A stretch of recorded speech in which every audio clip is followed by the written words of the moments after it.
طيب خلينا نبتدي كده اسالكم سؤال. كلمة دكتور مع سوشيال ميديا بتدينا امبريشن بايه؟ دي حاجة يعني هسألكم وعايزاكم ترفعوا ايدكم. بحس ان دكتور مع سوشيال ميديا بيخليه كريديبل. مين شايف انه بيخليه كريديبل؟ مين شايف انه دكتور وسوشيال ميديا بيديني امبريشن ان هو حاجة كوميرشال؟ اوكي. When I say or when I mention doctor plus social media, what impression do you get? Is this something that give doctors credibility? Do you think yes? Or will they seem commercial? Who thinks they will seem commercial? And who thinks this is confusing? And who thinks nothing? Okay. Who thinks it's confusing?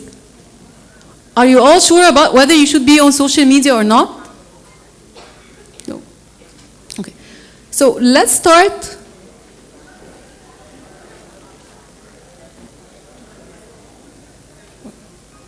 Let's start by measuring the price of saying no to social media. What is the opportunity cost of not being on social media at all? So we have 3 pillars. We have things related to the patients, things related to the career advancement of the doctors, and another pillar which is related to the society. So let's start by the patient-related thing. So if you're not on social media at all, patients follow misinformation instead of you. Another thing, they choose more visible but less qualified doctors. And we've all seen examples of doctors who we think are less qualified than us, maybe professionally or their attitude, and we see that everybody is following them just because they are there and they are on social media. So this doesn't only harm us or you as doctors, it harms everybody. Another thing is career related. So when you're not on social media, when you're not present at all, you get fewer speaking collaboration invites, you get less visibility among peers worldwide, and you suffer from lost recognition opportunities. Another thing related to the whole society is the public health debates lack your expertise, future doctors miss your mentorship because nobody knows you're there, and communities lose a credible voice in crisis, and I think we all suffered this during COVID. So I don't think we can afford not being on social media at all.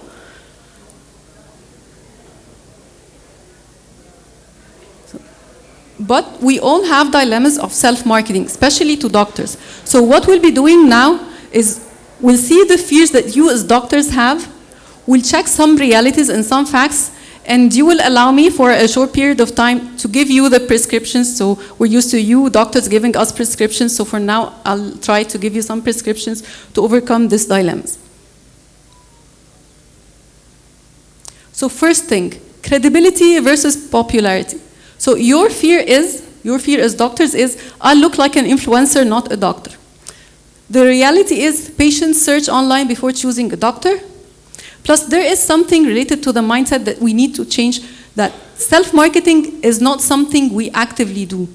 Self-marketing is a byproduct of presence and education. When you're there, when you educate people, when you educate patients in the community, you self-market yourself.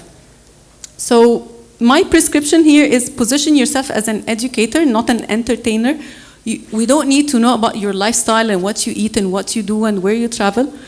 That's not what we expect from doctors, because I've seen this on social media too.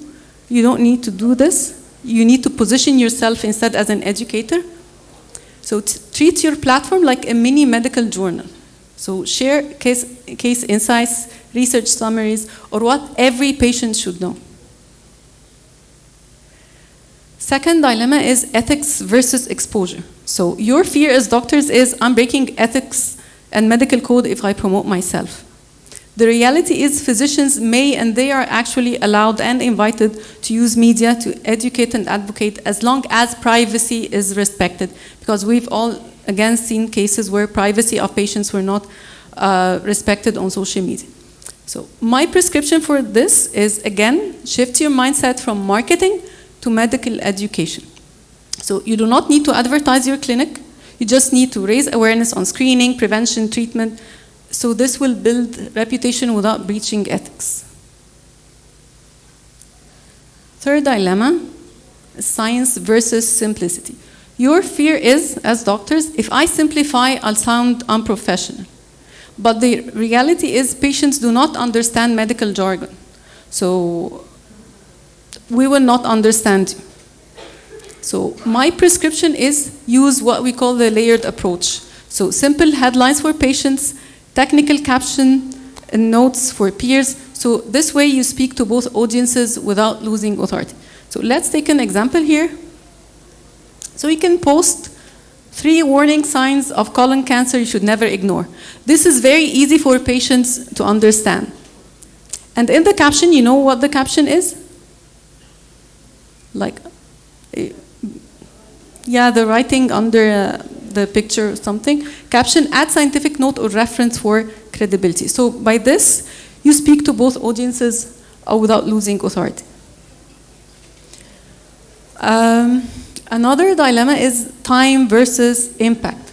So we know you're very busy as doctors. We know that you don't have time to post, or this is what you fear, but the reality is, the fact is, even a few minutes of consistent presence can reach thousands and build trust and strengthen your credibility. So my prescription to you as doctors here is to start small, because as you see, like the last thing here we're saying is consistency beats volume. I don't need to have you all the time on social media. This is boring. I won't be watching videos for the same doctor all the time. So it's about consistency. So please start small. Even 1 post a week is good. And you can use the frequently asked questions of your patients to transfer them into short tips. And the last thing here is, this is what I will leave you in a bit with my partner Nisma to talk about. It's using AI tools to save time. So before I give the microphone to Nisma, I want to tell you just small hints about social media, especially when we're talking about self-marketing for doctors. We need to change our mindset a bit. So I want to change my mindset, or I mean you as doctors, from self-promotion feels commercial to educating and empowering patients is service. From marketing will harm my credibility to visibility amplifies credibility when done with integrity. I want to change your mindset from the fact that social media is risky to not being there is the bigger risk.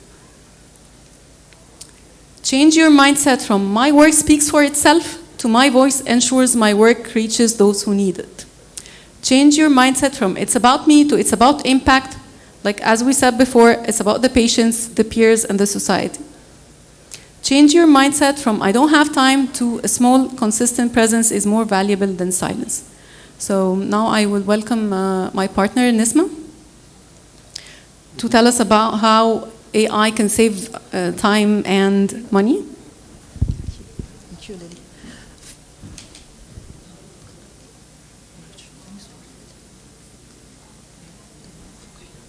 Hello. First of all, I'd like to thank Dr. Nada very much for this amazing opportunity. We normally, this is the first time we've ever addressed a very professional and scientific audience. We normally address very fluffy audiences, so this is very nice and a very new experience for us. So thank you very much for giving us this lovely opportunity. Okay. So as Liliane said, it's time to change a little bit our mindsets when it comes to self-marketing. So I'm going to challenge your mindset concerning how we see AI.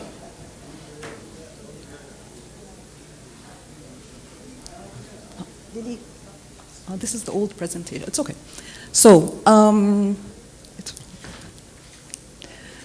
So the first challenge of the mindset when we're talking about AI, I'm sorry, this is an old presentation, so there was a slide before this, so I'm just going to talk about it.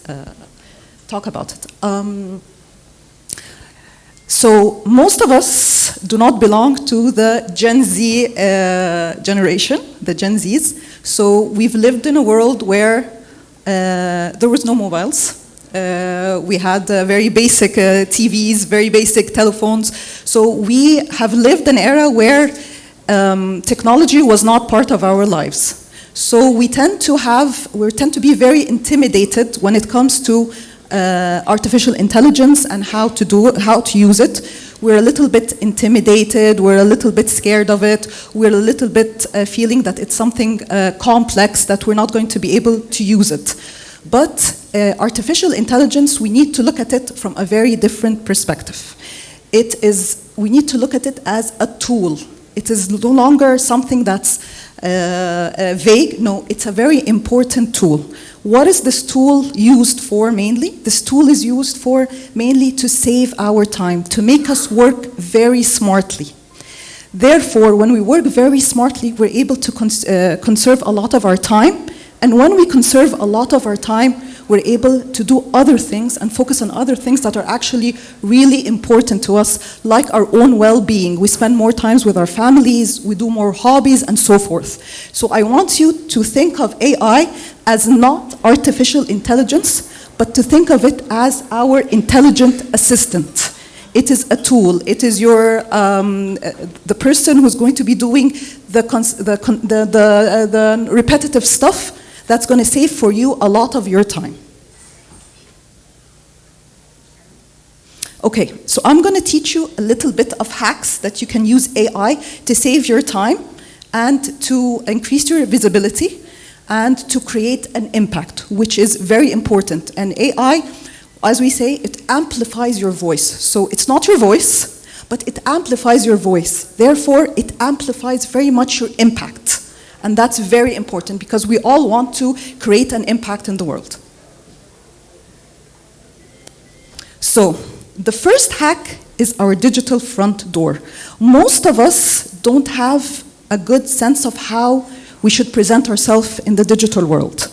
So we need to really work on our bios. So our bios are the digital front doors of our social media.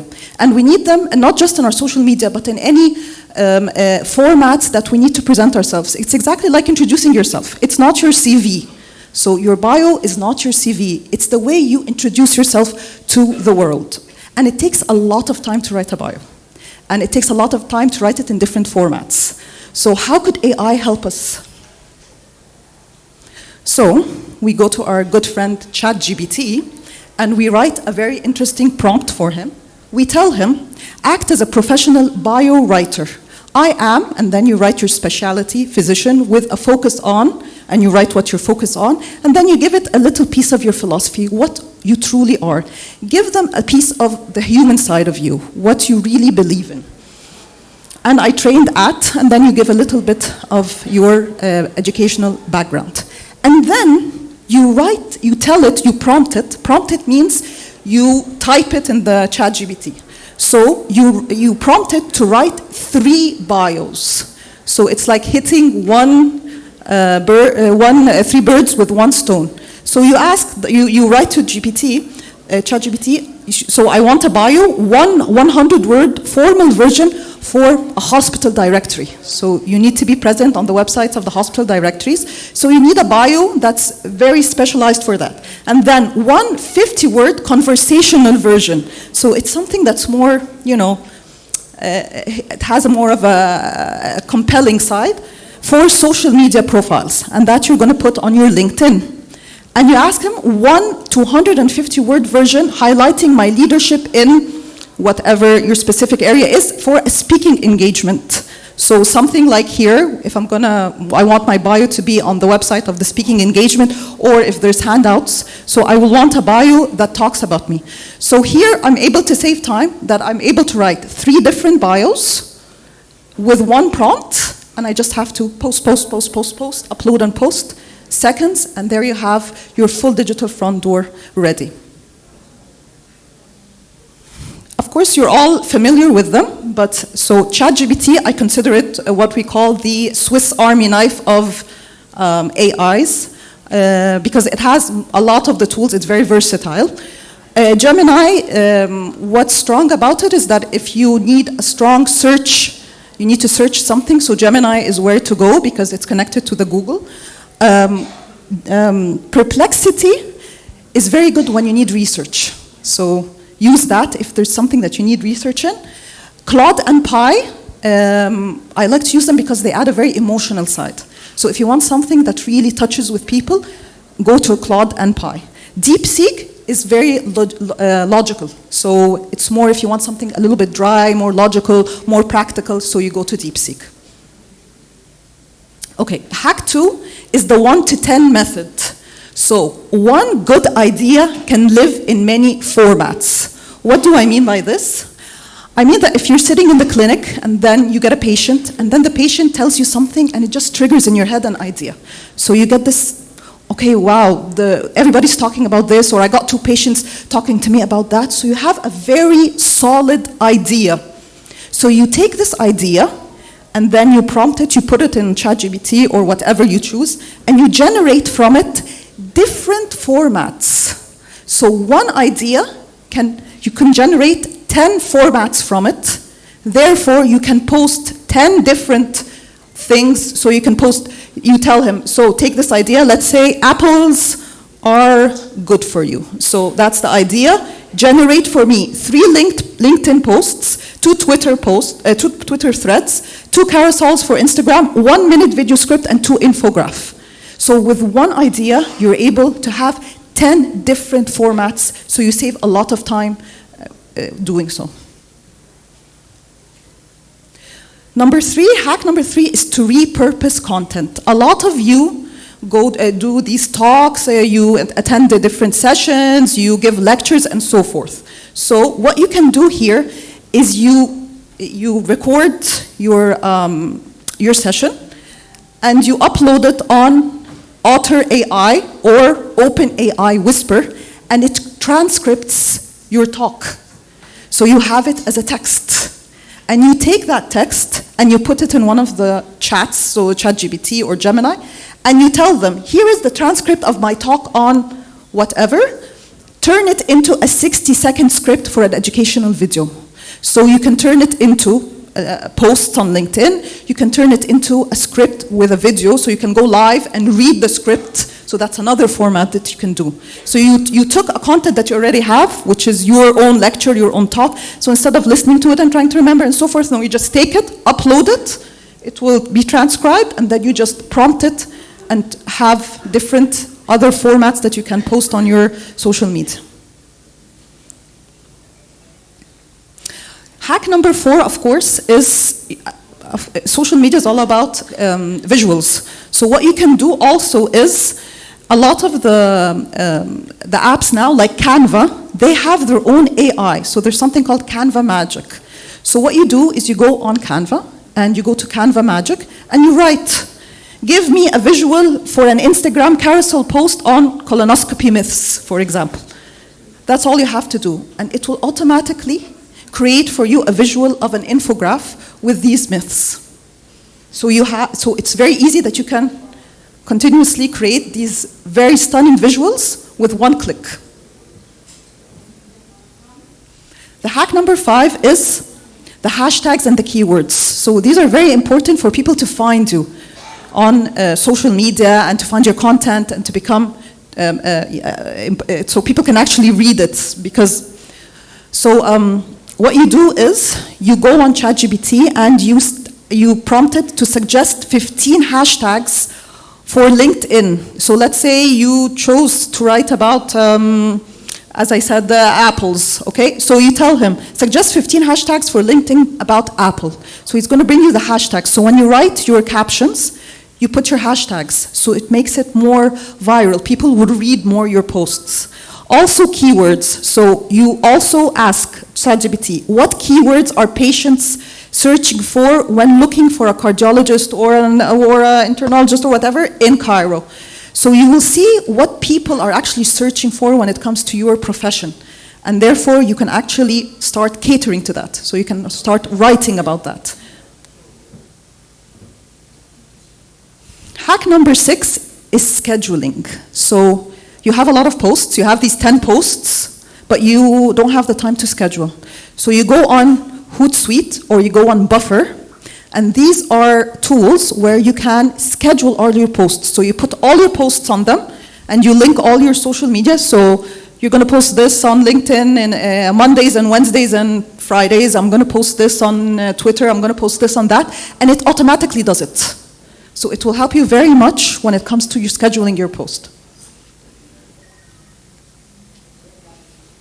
Okay, here's a little hack, number 7, how to prompt ChatGPT. When you write in ChatGPT, how to get the best out of ChatGPT.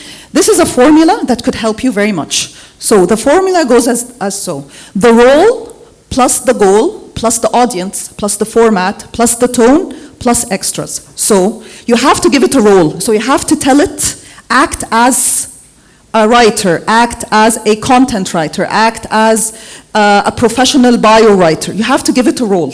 And then the goal is to, as a female GI specialist, write a LinkedIn post that explains AI-powered diagnosis tools to non-patient doctors. So you mentioned the audience, to non-doctor patients. The format, so in 4 bullet points, in an infograph, in whatever format you want. The tone, you mentioned the tone, so using a friendly and clear tone, using a professional tone. And then you mentioned some extras, so I want it to be empathetic, I want to gain patients' trust. So this formula is very important now when you are prompting any type of bot that, like ChatGPT or Gemini or any of those. Hack number 8 is your 30-minute weekly visibility ritual. So as Liliane was saying, it's very important to be very consistent in posting because this really helps your visibility and makes people engage with you more and in your content more. So make it a habit that self-marketing is done 30 minutes per week. So for example, on Tuesday, you're gonna be in your clinic and you're gonna put down one idea that you find very interesting. And from that one idea, those 10 posts, you're gonna generate those 10 posts on Friday. So you're gonna use the AI to craft the visuals or the post. And then you're gonna put it on whatever scheduling app that you have, and then on Sunday, you're gonna take a look and see how it's doing and what you can do better. So, a little secret, take a look at Simplified. Simplified is a very interesting app that you can use because it's a self-marketing app. So it has all of this in one. So it can actually help you generate LinkedIn posts, it can do your video clips, it can do your text to image, image to videos. It's a very, very interesting app that could actually help you do all of what I said. I'd like to end on a couple of notes. First thing, in AI does not replace you. So it doesn't replace your expertise, it doesn't replace your empathy, and it doesn't replace your essence. So this is something very, very important that you need to know. It's all about you. It's just a tool. At the end of the day, it's just a tool that helps you work smarter. But you are the brains behind it. And AI actually, what's so interesting about it is that because it saves our time, makes us more productive, makes us more efficient, it helps us maintain our well-being because it helps us focus on the other things that are important to us, our physical, our mental, our social well-being, all other forms of well-being. It helps us because it saves our time. And therefore, what we always advocate for is it helps us achieve sustainable success. So we at Amplify, we don't believe in success, that success is climbing the ladder, success is gaining a title or anything like that. No, success has to be sustainable, that you reach your dreams or you reach where you want to go, but without losing important things, which is your well-being. So that is what we mean by sustainable success. So I invite you to visit our website. Maybe we could have you there, and thank you so much.